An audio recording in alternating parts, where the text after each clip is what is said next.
មគ្គីគោងក្លោគោងក្លោបូរីពីភូមិដែនដីព្រះពុទ្ធសាសនាពេលនេះត្រូវជួសូមគ្រាបងផាញ់អូហា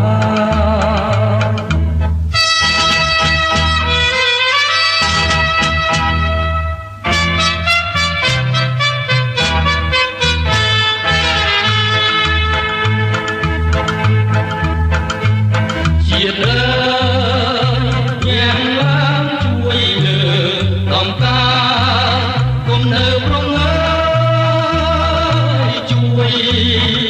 ចំឡងគោក្លោឲ្យដល់កងរាយបាទនៅស្លាប់យើងក៏ស្លាប់ដែ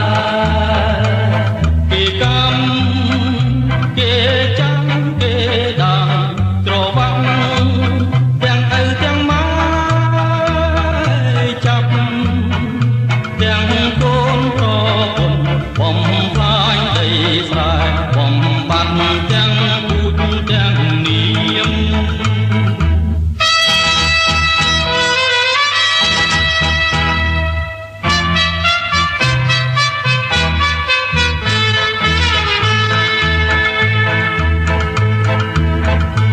ជាតិ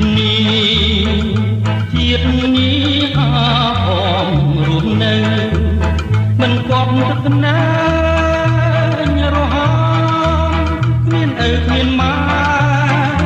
គេគំរាមខ្ញុំសូមសងជៀនលោកស្រី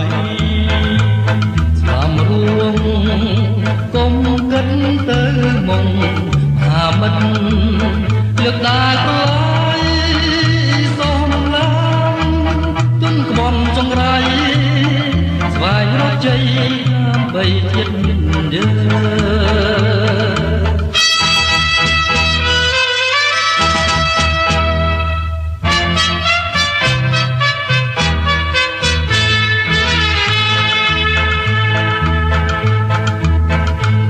ជាតិអើយយ៉ាងឡើងជួយលើដំការគុំនៅប្រងើយជួយ